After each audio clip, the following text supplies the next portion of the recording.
directions correctly. I'm going to go back and read the directions one more time.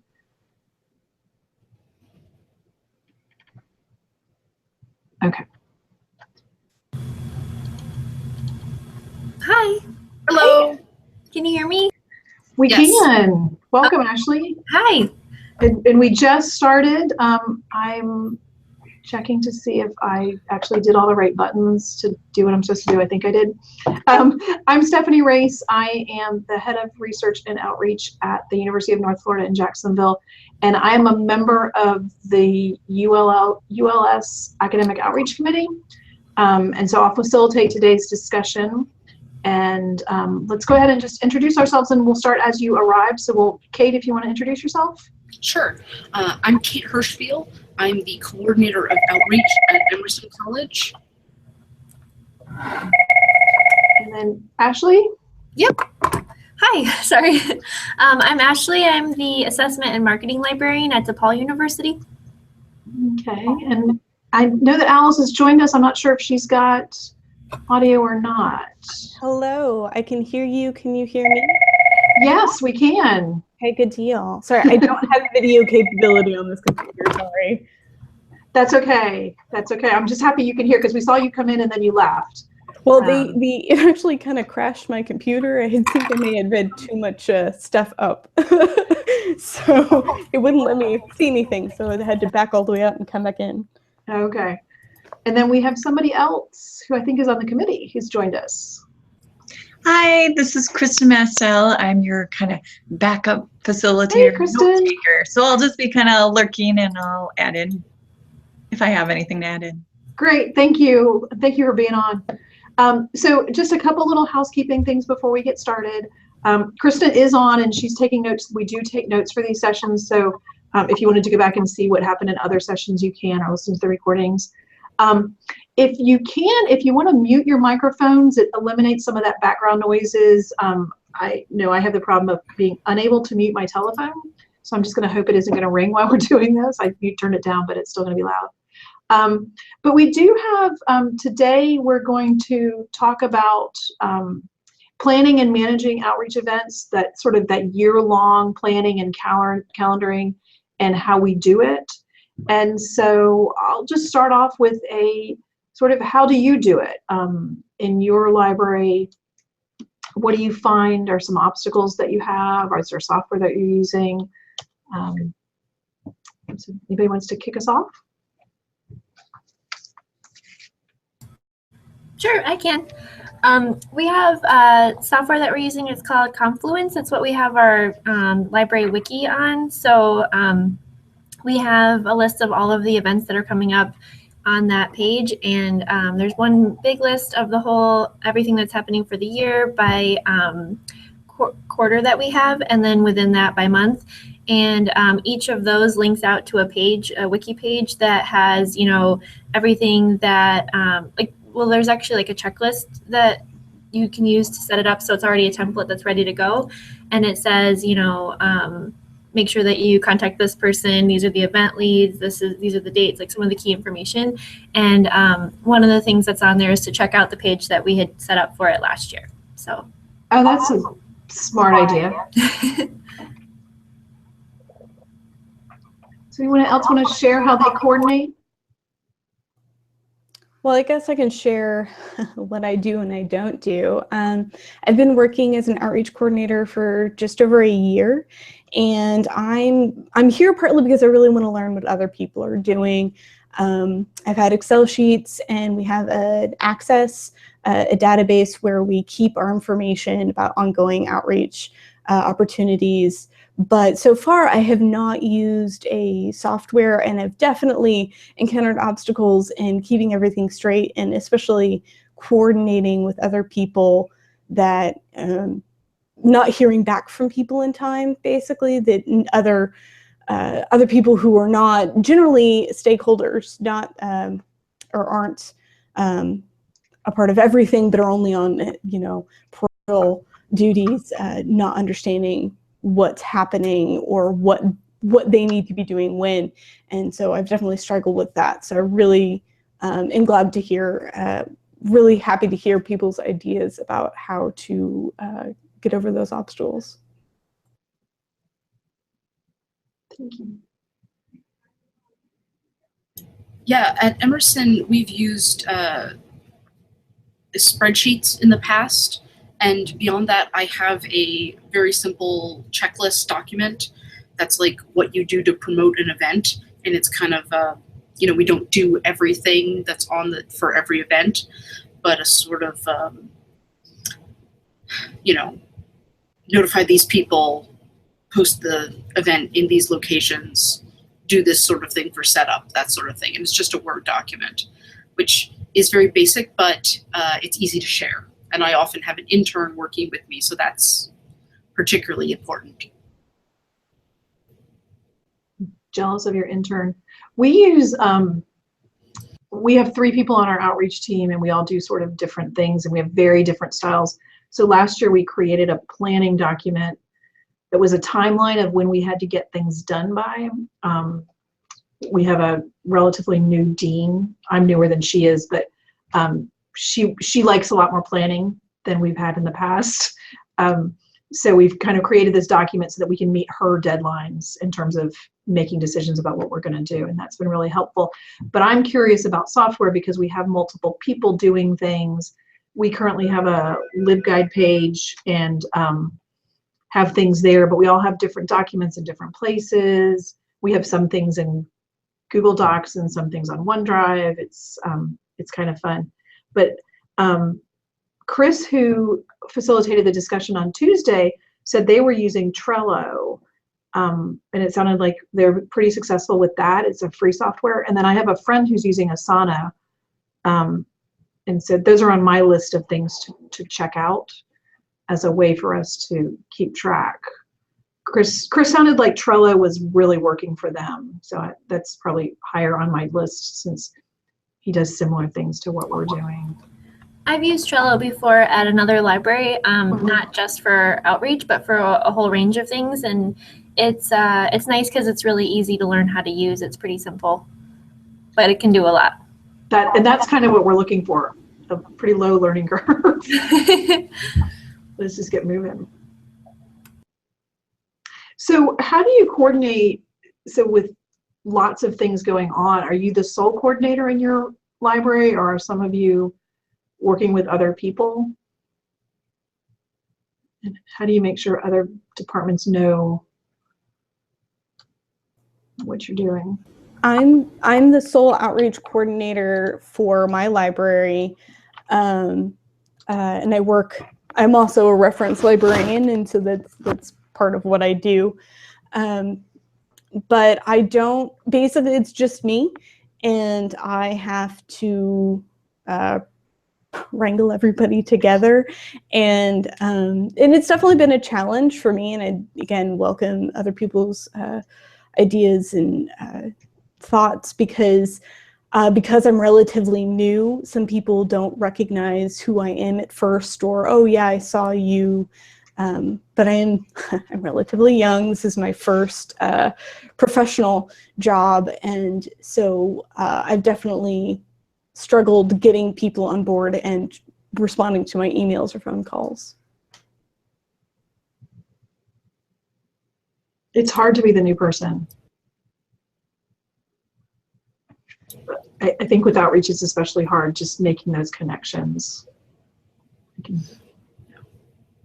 I was in the position that I had worked at Emerson for a couple of years before I became the outreach coordinator, and I assisted the current outreach coordinator who had been here for like 9 years, and so everybody knew her.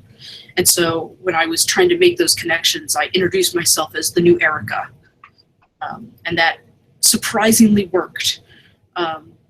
But as I was telling you earlier when I first started, it's mostly just me. I'm the only one who has to do outreach, but lots of people volunteer, lots of library staff volunteer, lots of staff from other departments.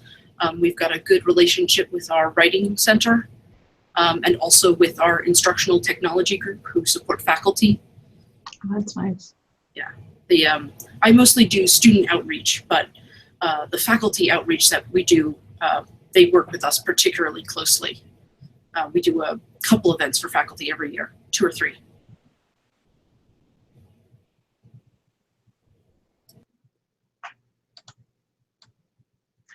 So one of the other questions we have is, how do you accommodate new requests from campus partners to do new things each year? So how flexible is your plan, if you have a plan? I would say that's something that not that we struggle with, but we definitely are in a position right now where we almost say yes to like everything. So it might be something that we want to work on in the future. I know, especially in the fall, winter and spring tend to be kind of manageable quarters, but fall is like just there's an event, it feels like every week, between a band books week and all of like the welcome back kind of stuff that we do. So trying to figure out, where we should prioritize our time is definitely something that hopefully we can get to eventually. But I mean, I think you kind of get a feel right away after doing something for a year, like, oh yeah, that was awesome. We had so many people who came, or like, I don't know if it's worth going to that again, that sort of thing. So.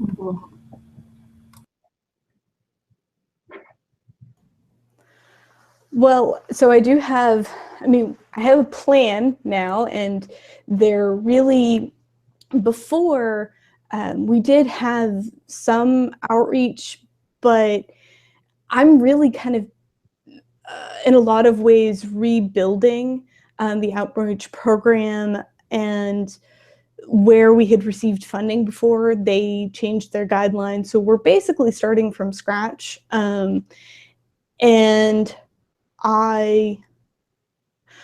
when people come to me with ideas, when people come to me with, hey, would you be willing to do this? I heartily accept, because right now I have a lot of empty space and a lot more opportunities, because I'm in that introductory and building relationships phase. So it's going to be interesting for me, and I'm looking forward to seeing how this year I can build on the relationships that I made last year, because I do already have a couple people that want us to, my library, to repeat what they were doing. But right now, I do not have an issue with having to turn people down, because we're always looking for new partners right now. So right now we talk to them, kind of let them know what we can and can't do, because a lot of times they don't quite understand what a library can and can't do, and are generally pleasantly surprised when I tell them what we can do for them. Oh, you can do that? Yeah. So that's kind of, but getting a liaison, when we do have someone come talk to us, it's like, okay, designate a particular person, which has actually been a challenge, where they kind of basically hand me off to different members of the group, and then they go, who are you again? It's like, oh right, you're that person. It's like, yeah. So that's something that we're working on, to specially designate a person that will be the liaison that I can talk to the campus partners with. So I have a question. When you guys talk about having, lots of events, are these events that you yourself or the library is running, or are they events that are just being held by other groups in your space? Because that's a situation we do mostly, whereas we have other people hold events, but we provide the space. We work with a lot of student groups in that regard. I found that if I run an event and it doesn't have pizza, therapy dogs, or cake, people aren't going to show up. So that's just the decision that we've come to regarding library events. That's pretty funny. For the most part, my events are people inviting me to go elsewhere. So they are holding events and they want us to participate, either through a class, a presentation, or to have some sort of booth or other sort of information session. And that's typically what we do, demonstrations, that sort of thing. So we don't typically have many programs, events at the library. What events we do have tend to be kind of static events. We have posters and that sort of thing that'll come in and be housed for a while. We have artwork that comes in and that sort of thing. But most of my events that I coordinate are actually off campus.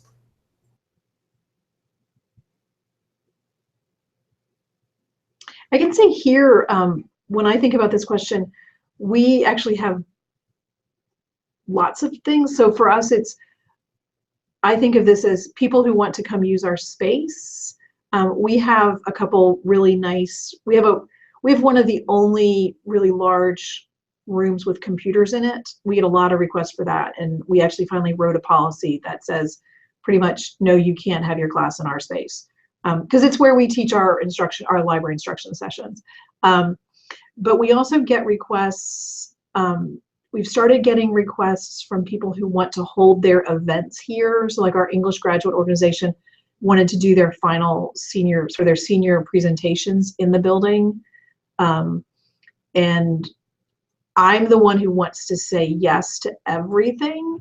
Our dean wants there to be some kind of a library, like a partnership, to be a partnership where everybody's getting something out of it. And I really just want people in our building. We are the busiest building on campus. We really are the hub for students on campus.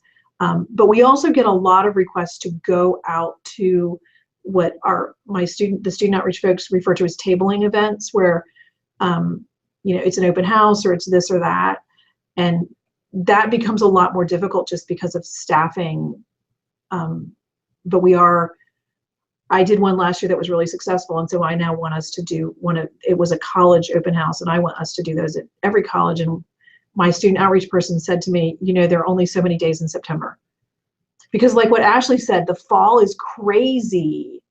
Fall's really hard. So we're having the first week things, we're doing a Constitution Week thing, we have a banned book week thing planned. And then we do a popcorn and politics program that has become really successful. And we just found out our local federal judge is going to be the facilitator for the opening session in the fall. So we know it's going to be a big deal. So I am the one who wants to say yes to everything, and my staff and luckily my director try to keep things at a normal, reasonable level.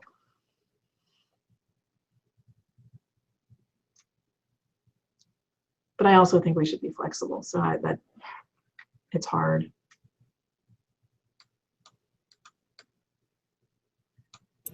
Yeah, we have a very busy springtime because that's the heaviest time for instruction for us. Mm-hmm. And in the fall, orientation is a really big deal, but that's usually done by Labor Day. And then, there's another lull before midterms.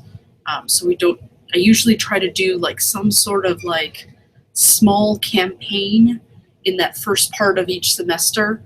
Like in February, I do I Love the Library, usually. And the fall, we tried a couple different things.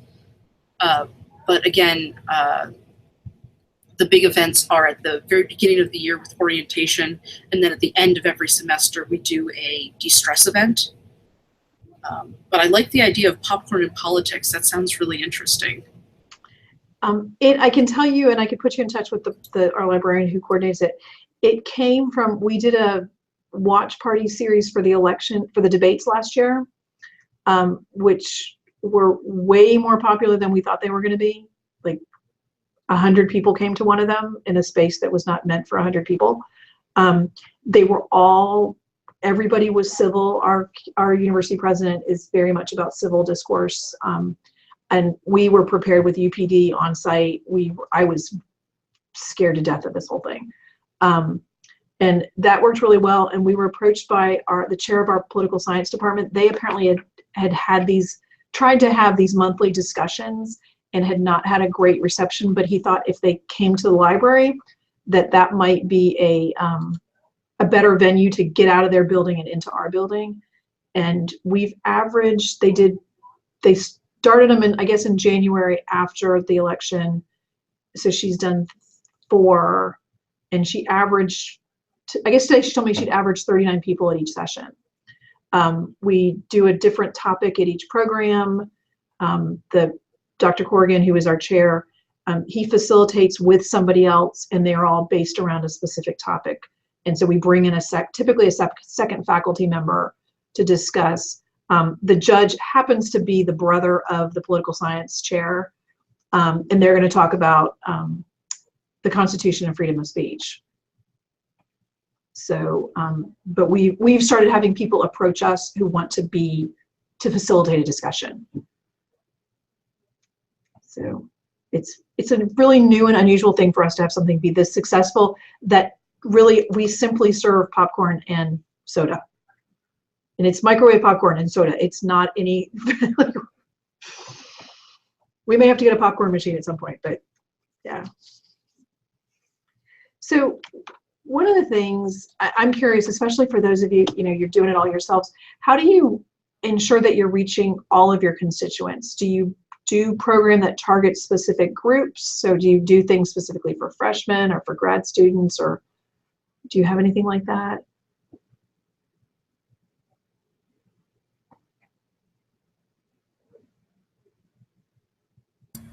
I would say that most of our programming ends up being for undergrads, and then we have a few more targeted things for, like we go to faculty orientation for the new faculty coming on. We do a lot more like liaison related outreach to faculty, I would say, which I think is pretty common. And then grad students are something that like we're always talking about, trying to think of new ways to do, but I don't know that we're so successful with it.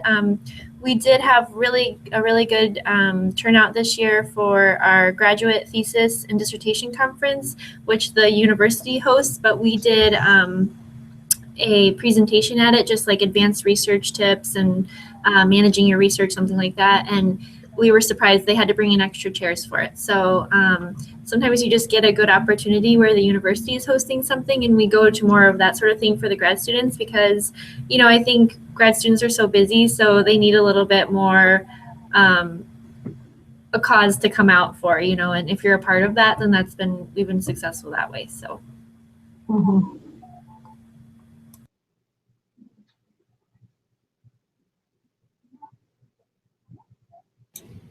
Yeah, I think graduate students are one of those demographics that we've often not reached out specifically to, but there are some obvious ways to do that.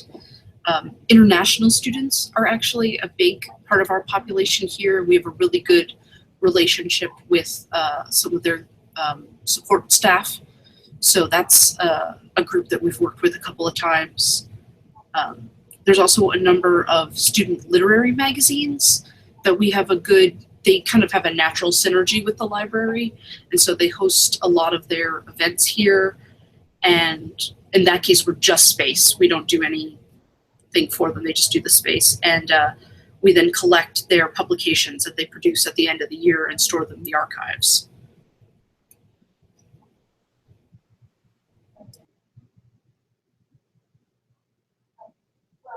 We do freshman orientations, the tours. They're actually happening right now. All summer long, we'll have groups of tours in. We go to a graduate student orientation, but I love that thesis conference idea. I have to find out if we do something like that and can we get attached to it. But I know when our first year experience librarian went to a first year experience conference, and she came back with this. She'd gone to a meeting about veteran services, and it was interesting because one of the things she came back and we've talked a lot about is that veterans, and I imagine other groups, have a space where they feel comfortable and that you need to go to them. So I think that idea, Ashley's thing, you need to go to where they are because they're busy or they're comfortable or what have you, actually makes a lot of sense. That just being in their comfort zone makes a lot of sense.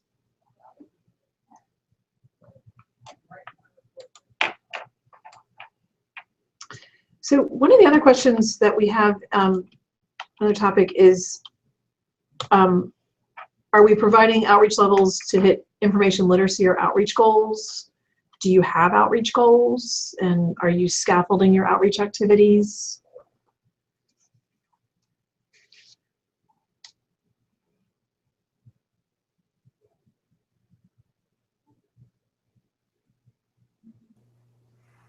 I would say this is something that I'm working on right now. It's been, I've attended a few classes and been reading up on the literature to kind of, to learn about setting goals, what is reasonable, what is not reasonable, and then how do you go about assessing whether or not you've reached the goals or not, evaluation techniques, that sort of thing. And so that's not something that I am doing or my institution is doing with the library right now in terms of outreach goals. And for us, it's health information literacy. And but that is something that I think we will try to be doing in the near future.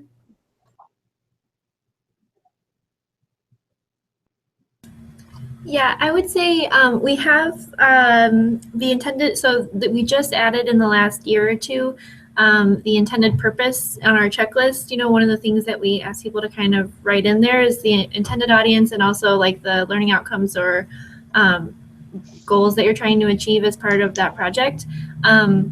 And then at the end of it, at the bottom or below that, it's like tools that you might consider for assessing it, and then a space to put in like whatever assessment came out of it.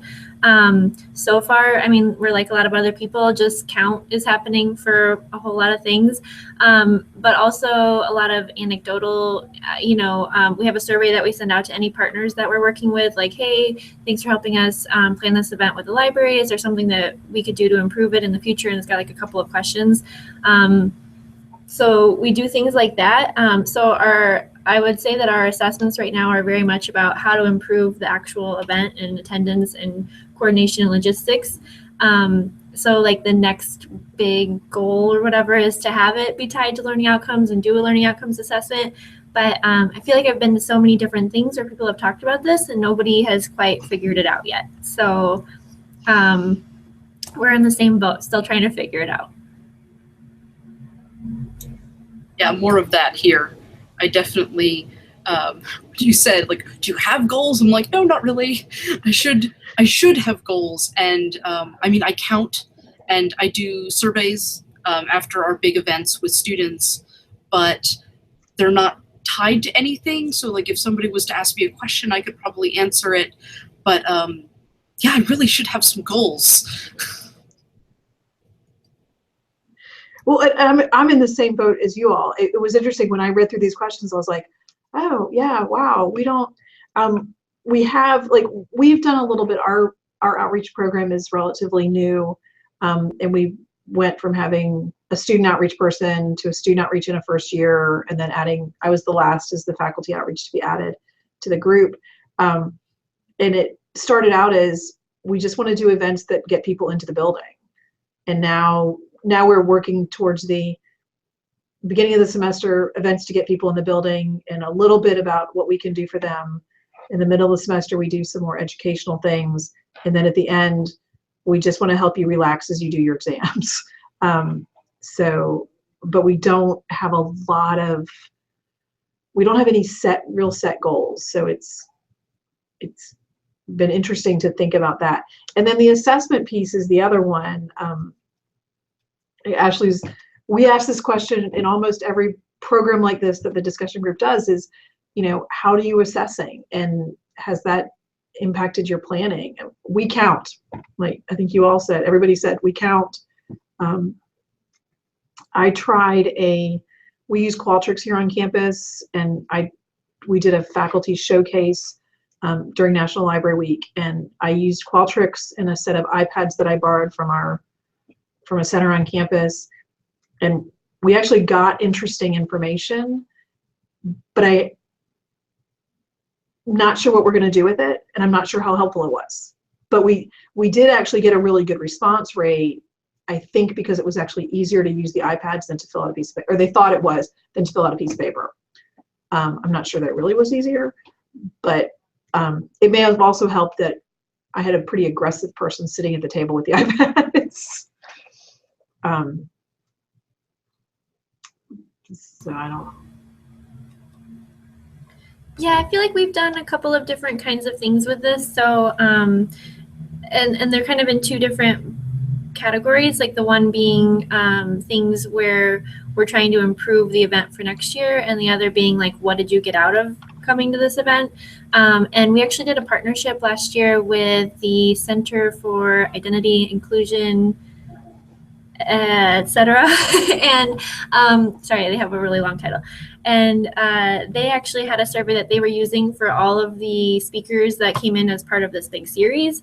And theirs was like a Likert scale, talking about, you know, how did this change your perception of your own identity and of other people's identity? So that was really nice for us to kind of see how other departments are handling that sort of thing. And I'm hoping that we can bring some more of that in the future. And then it gave space to talk about like how they see that program impacting how they, you know, navigate within the world. I mean, it was great. It was a really good survey. So I think maybe looking to like what other departments are doing on campus for their outreach events might be a good place to go to sort of figure some of that out.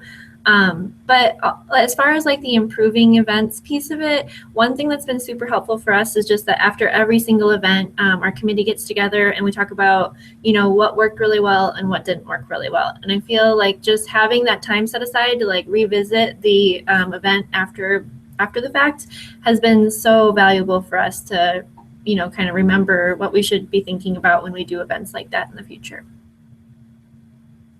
We do a debrief as well, and that's been hugely helpful to me. I'm not sure that my colleagues enjoy it as much as I do, but I want someone to tell me what didn't work, or what could have been different. And I send an email out to everybody, you know, send me an email or come to this meeting, whichever works for you.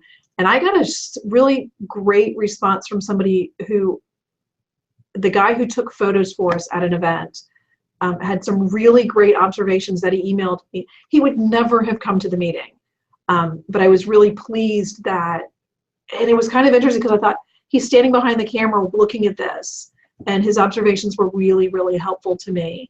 And it was really just all about setup and flow, and so it was nice to have that. We also get our student assistants who help us to provide feedback from the student point of view, and that's been real helpful.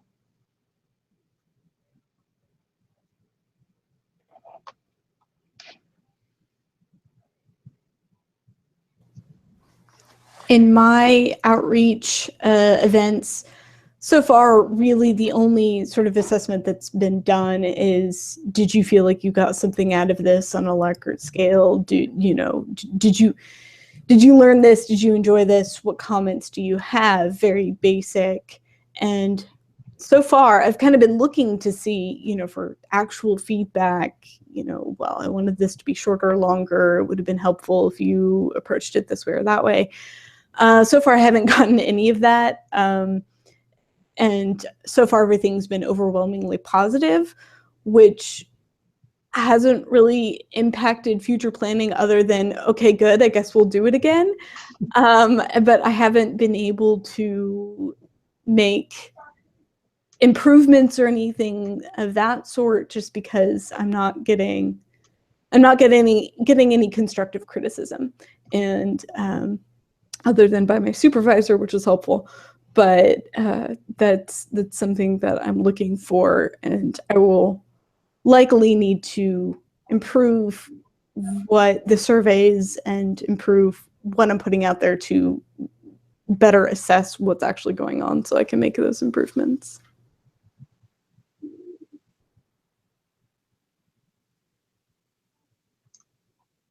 So sort of switching gears,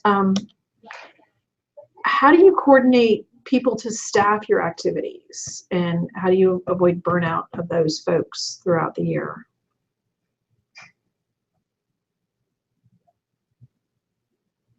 So I actually had a really great breakthrough in this.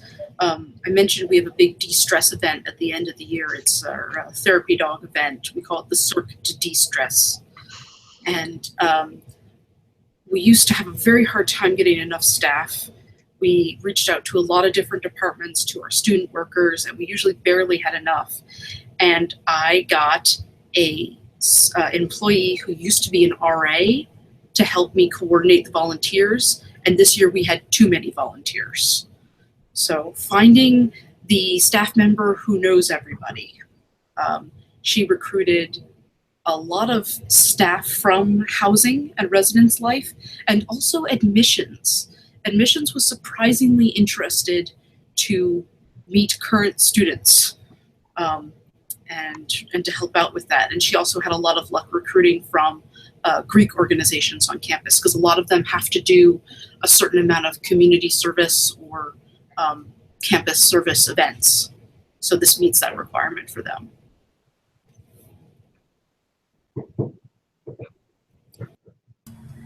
I feel like most of our events are staffed by people in the library, and that's another thing that I suppose, yeah, we could definitely improve on that, because right now most of our events end up getting staffed by people who are on our programming and engagement committee, and that group is constantly, you know, being tapped for all of these things. And then sometimes we'll put out like a call just by email to people to get others on board. And that's helpful to get buy-in from everybody, and also to kind of just let people know that this event's coming up. But I wish that we had more involvement across departments in our events. And so, yeah, something we're definitely still working on.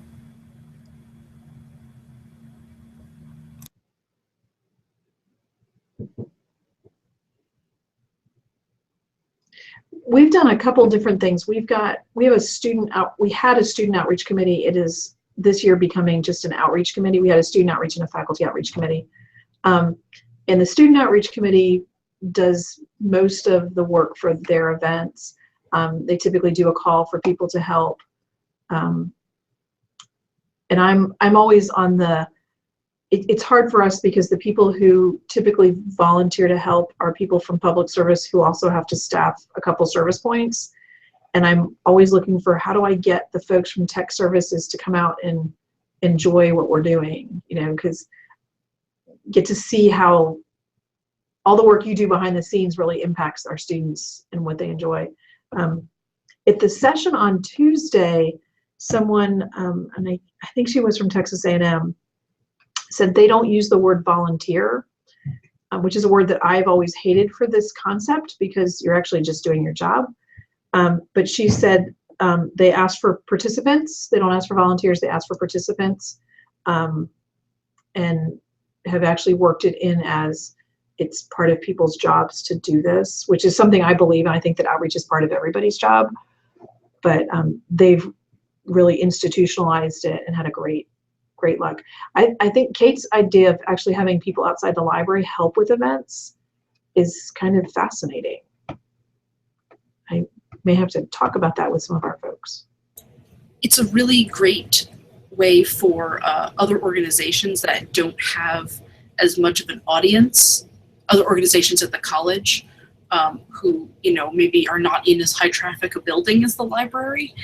So we've had our diversity and inclusion folks help out, housing, residence life, writing center, and our violence prevention and response group, which is the sort of, if you feel like you're experiencing bias, or if someone has, you know, is feeling like they're a danger to themselves, or has experienced some sort of, you know, uncomfortable situation or an assault, the VPR are the people that you call, but they're kind of, we don't know who they are and they're scary. And so they love the opportunity to volunteer at a library event where people are much more relaxed. They have a button maker, and or we set them up at like a coloring table. And so it's like, sit at the coloring table and meet Robert from Diversity and Inclusion. He's really a nice guy. And so that's like a nice, it's a very non-threatening sort of way to talk about more serious issues. And people seem to think that the library is a good place to do that. So it's worked really well for us because we have a very small staff. We only have a staff of about 20. And again, like you said, a lot of that does fall on the public service staff who are also keeping the lights on. So.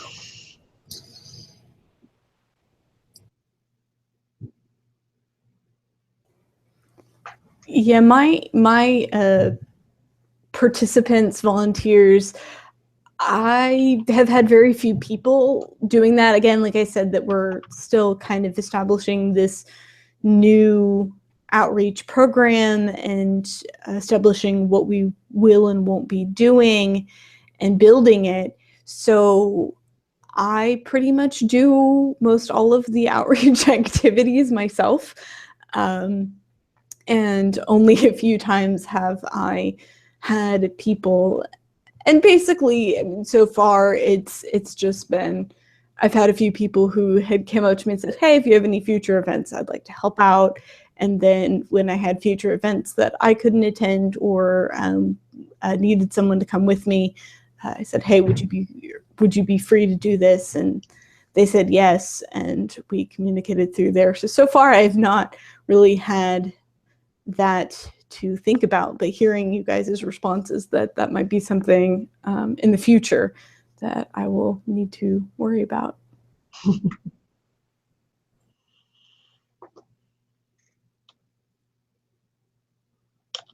So have you ever had a time where you planned too many events, or just too much happened, or didn't have enough resources to do things, and how would you do it different? Get out of that.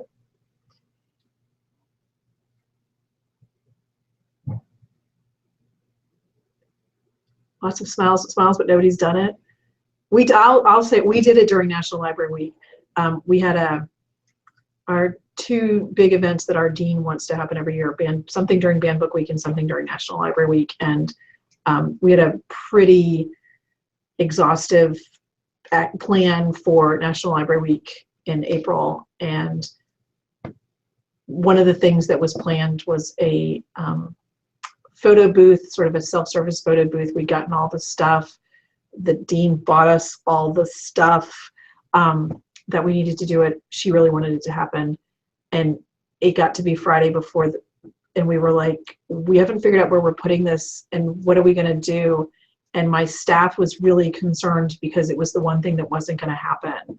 And it was pretty visible. And I'm like, we're just not going to, we just got to the point we just couldn't do it. And I just said, we won't.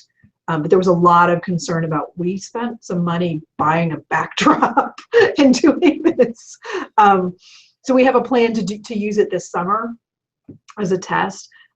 But our response to having just too much planned for a week's activities with the staffing levels was to make a decision about what was the one thing we would not do and work it that way. And we're kind of anticipating the same thing during Band Book Week. I actually have a staff member who has said we have planned too much, and so we're already talking about what we won't do in our giant plan. How can we adjust what we won't do?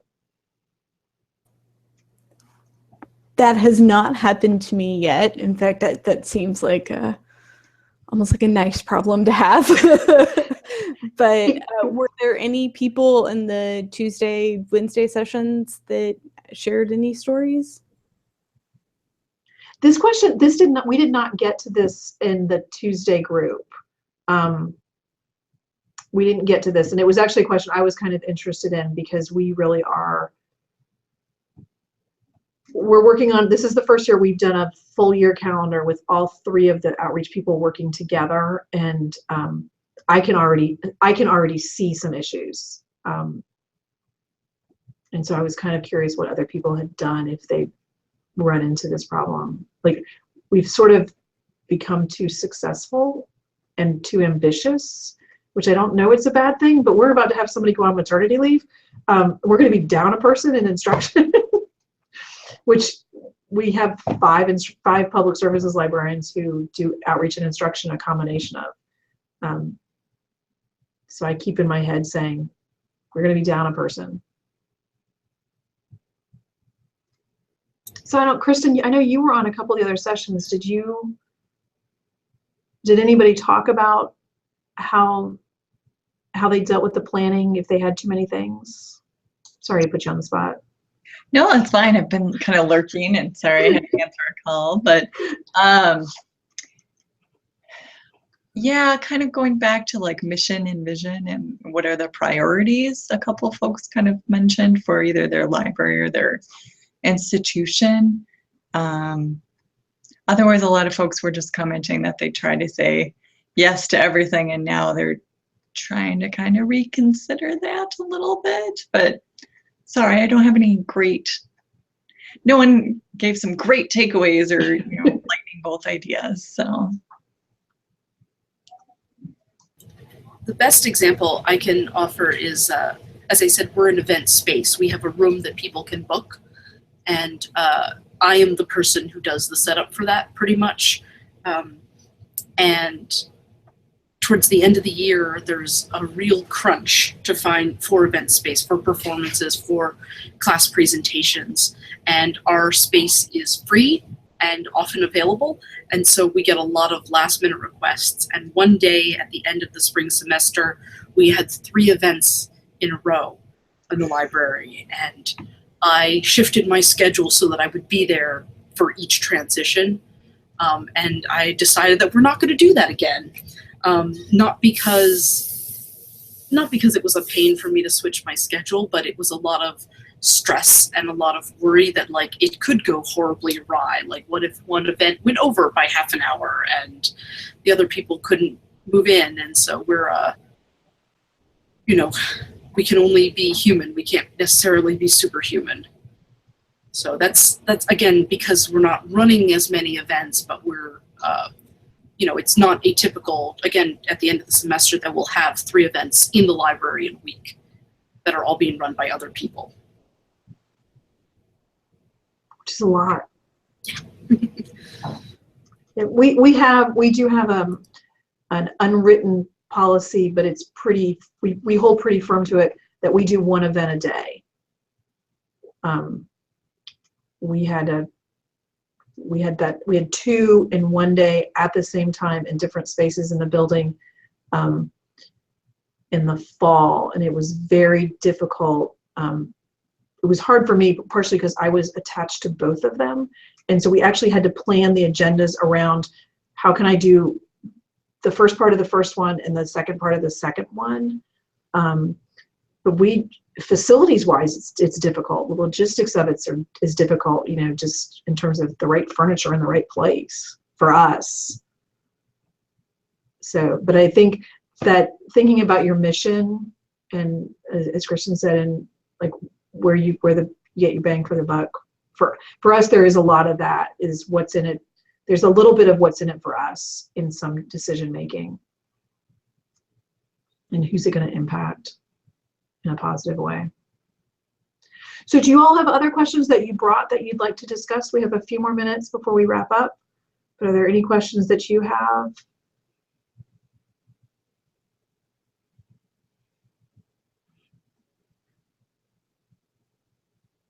No? Do any of you guys survey or get feedback from people who are in your library, not at an event? This is a question that I've almost been afraid to ask people because our library is kind of small, and I worry about at a large rowdy event being disruptive. So I just didn't know if anybody had encountered that issue. We have a very small library. It's all on one floor. We have not done a general survey. I mean, we do general surveys about other things, but not about like, how has this event impacted your time? Is that what you mean? Like people who are in the library as an event program? But we did have an event last year where it was on the first floor, which, so our first and second floors are group study space, and the third and fourth are quiet. Everyone, when they want to be alone, goes higher up, I guess. seems to be like a normal library thing. That's exactly what we are. Yeah. So on the first floor, we did this event, and there was like it was like a play where it was about somebody in the library, and there were flutes and dancers and all kinds of stuff. And we actually got a pretty good reception to it because people who were studying took a break and came over to check it out. So having it in that open space is something we're kind of thinking more about doing for future events because it's so visible. And we didn't have any issues on that, but we were concerned, like, I don't know if this is going to go over okay, and then it ended up being fine. So I think if you're going to do something in a small space like that, you might want to think about, I'm sure you are, but like the timing of it, because it was at night, and so, you know, like in the evening, so I think people are kind of in a different study mode than like at 10 a.m. or something like that. They'd be like, what is going on? So yeah, it worked out for us, but we didn't survey. That's a good idea maybe to think about. We haven't formally surveyed, but we've done a couple things. Like our popcorn and politics, we're the same as Ashley. It's 1 and 2 are talking group work, 3 and 4 are quiet. Our popcorn and politics is on our first floor in what we call our current events area. There's a TV back there, hence that's where we did the debate, so you could watch them on TV. TV is always muted during a regular day. The TV is always muted. But we have had, I worry, like the day we had over 100 students back there, it was a lot of people. And just having that many bodies is slightly disruptive. What I've seen happen when I've gone to those events is that the students will just move. Those events happen in the evening when we are definitely slower. The event that I was really concerned about, we did a program, one of our English professors did a series of boring events, that's what he called it, around campus. And one of those events, he partnered with the piano professor. They did a performance of Eric Satie's Vexations, which played in its entirety takes 18 to 20 hours. And it is 1 page of music played over and over and over and over again. I can't remember how many times they played it. It was thousands, it felt like. They brought in a grand piano. It was on our first floor. And they played this thing. They started at, I think, 7:30 in the morning, and they played until we closed. They weren't quite done, so they moved over to a rehearsal studio because we closed at 3:30 and they had to leave because they wanted to finish it. It was interesting.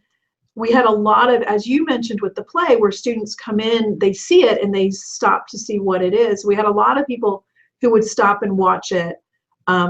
I did have a couple of students tell me that they moved because it was so repetitious and going over and over and over again that it actually was slightly disturbing. Like the monotony of it was disturbing.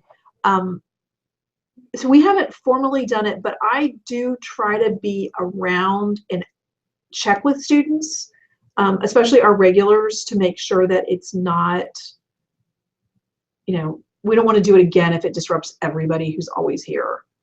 But we haven't formally done it. I know here, like we have a big event where our interior design students all come to the library and they're redoing, you know, assessing and redoing our basement, coming up with plans. So it's just like a big influx and a lot of discussion. I mean, it's not a designated quiet area, but people kind of treat it as that. So we do a lot of kind of signage and kind of warning folks ahead of time. And that seems to have taken care of some of the issues. So, you know, if there are regulars, they just know that on this day from this hour to this hour, it might be a little disruptive. So they might want to look at other locations, but that's just one thing we've done. Yeah, we do put up, if we're going to do an event like that, we do put up signs. Like the piano thing, we had signs up for about 3 or 4 days beforehand that this was going to happen. So nobody ever reads signs though, but we do. So anyway, let's have any questions before we wrap up. We have a few more minutes. If anybody had something they were curious about in planning.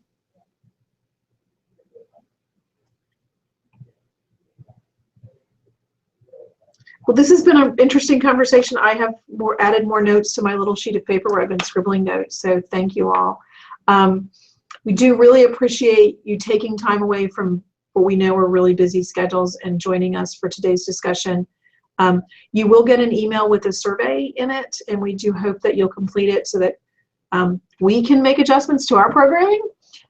So if you have ideas, topics you'd like us to see, this is the final program in this series, and then we'll pick up again in the fall semester. Typically we do something, I think we start in September with programming. So we do hope that you'll complete the evaluation. But thank you for joining us and have a great day. Thank you so much. Bye, guys. Thank you. Thanks, everybody.